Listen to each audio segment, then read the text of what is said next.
in Brussels. The protests came just days after the 5th anniversary of the U.S. invasion of Iraq. Protest organizers accused NATO of being an instrument of U.S. policy in Iraq and Afghanistan. The Belgian government was very much against the war, but at the same time we saw a whole U.S. army passing Belgium on their way to Iraq. And the reason why they said it like, yeah, that's NATO. We are in NATO, we have to accept that. But for all European countries, you always see that sort of policies, which means that NATO is in a certain sense the limit of your foreign policy, which is for us reason enough to question NATO. Police used dogs, horses, pepper spray, clubs, and water cannon to prevent the protesters from entering the NATO grounds.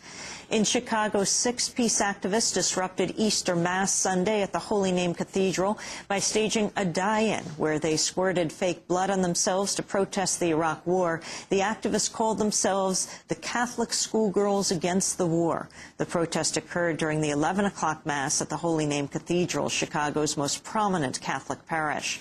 The protesters were all charged with felony criminal damage to property and 2 counts of simple battery for squirting the blood around the auditorium and onto worshippers' clothes.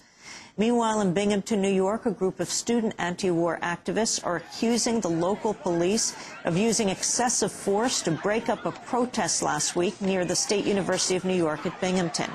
Police reportedly fired pepper spray at 10 protesters, in some cases at point-blank range. The police tried to break up the peaceful demonstration after activists started marching in one of the city's busiest roadways. Several protesters held a sign reading, quote, "Occupation is murder." The police made 9 arrests. The former 1970s radical Sarah Jane Olson is back behind bars just days after she was released from prison following a 7-year term. Olson was rearrested Friday after a corrections official claimed an administrative error resulted in her early release. Olson's attorney, Sean Chapman Howley, criticized the move. He said, quote, "It's like they make up all new rules when it comes to her. It's like we're in some kind of fascist state," he said. Sarah Jane Olson, formerly known as Kathleen Celaya, was a member of the Symbionese Liberation Army, the group best known for kidnapping the newspaper heiress Patty Hearst. Olson was arrested in 1999 after living underground for 25 years. She's now scheduled to be released next year. And the legendary Cuban composer and bassist Israel Cachao Lopez has died at the age of 89.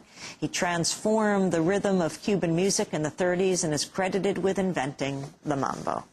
And those are some of the headlines. This is Democracy Now!, democracynow.org, the War and Peace Report. I'm Amy Goodman.